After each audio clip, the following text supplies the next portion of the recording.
We loved talking to this guy yesterday. Greg Norman with us on ESPN Radio. He's really interesting. He's led a fascinating life. He's lived big. So we are grateful to have him on with us again. Is there anything that we got him on because he was naked? By his, at his ranch, he was naked, took photographs. He looked really good naked. Right. That was the starting point. Yeah, he was naked outside by the river or wherever it is that he was. Right. So you haven't had a soda, Greg, since 1993. Is there anything that you miss in terms of how you've changed your diet? Is there any food that you miss? Not at all. And quite honestly, guys, I think you got a bit of a fetish with my body, the way you keep talking about it and relating to it. Yes, that's right. Are you guys jealous by any chance or what? That's right. It's not a bit. It's not a bit of a fetish. Yes. It is a full-blown obsession. Shark, you look good. You are sexy as hell. Those lats, dog. You're a sweet. If you want me to be on your show every day, to keep talking like that, I love it. I mean, you are sexy. I'm not afraid. Look at those lats. As Mike Ryan eloquently said, those lats, dog. Anyway. You're proud of those lats. Yeah, I mean, you look good. You know you look good naked, or you wouldn't be out at your ranch naked. Greg, you know? Greg, what are you proudest of on your? What are you proudest of as it relates to your body? What are you proudest of on your body? Well, for being 62 and being in the shape I am, I think that's what I'm proudest of. That's right. It's why you're naked. So you've got a little bit of a fetish with your body too. Then it sounds like.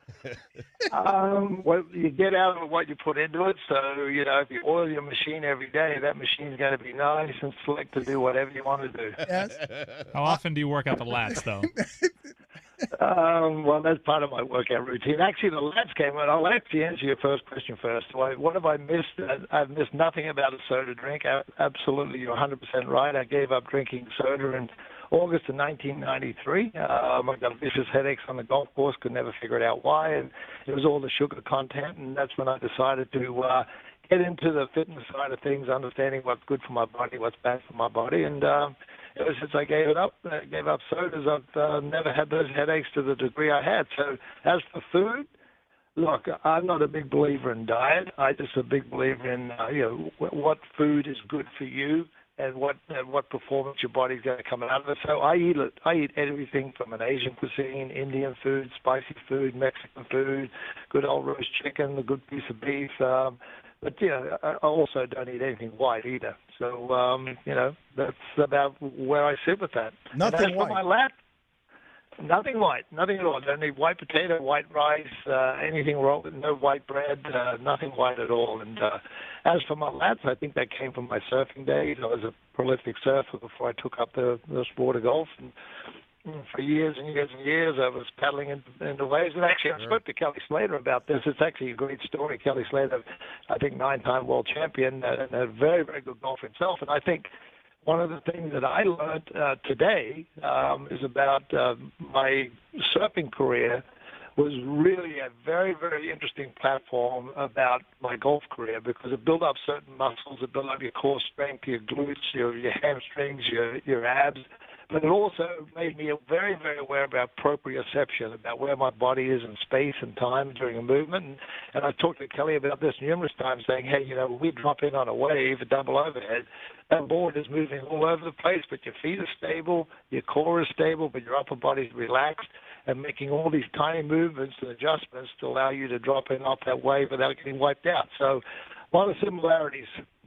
Greg, is it possible to do this? Greg Norman with us on ESPN Radio. We have so many questions, and you're a great talker and a great storyteller. Is it possible that I can get you to shorten your answers just a little bit so we can get to all of our questions? Because I've got a ton of them. Sure. We could sit here and talk about your lats all day. I'm happy to do that as well. But I've just got so many questions for Greg Norman because I find him to be fascinating. So let's start here. You say you like surfing. Is there anything in the world that if I made you good at it as you were at golf, that you would have exchanged it for golf?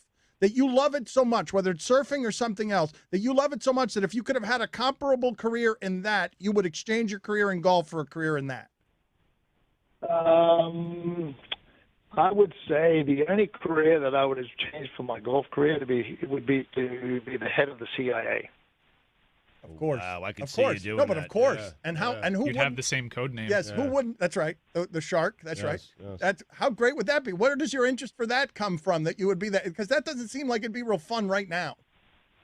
Well, I think it would be a lot of fun because you're really guiding a lot of people. You're guiding the leader of the free world, the President of the United States. And where this interest came for me about being the head of the CIA was when I spent a lot of time with President Bush 41, who was head of the CIA. And when you sit down and you have, they're not going to give up state secrets, but just the wealth of knowledge that you have about where America is, the security of America, what foreign policy is, who are the bad guys, who are the good guys, just all that gets correlated within one person's head that would be a fascinating place to be. Well, I appreciate you bringing up a president because the statute of limitations is up on what happened to Bill Clinton in your house. So can we get the truth on what happened to Bill Clinton in your house, please? Because I can hear from your laughter that you know, unlike anybody else, exactly what happened with Bill Clinton in your house. Well, it's his house. He was there. No, I know, right? But nobody knows what happened here. It is said that he fell down some stairs drunk. So, what happened? No, he did. The president was not drunk, number one. Number two, we wrapped up, and he came in late one night, and then we were playing golf early in the morning.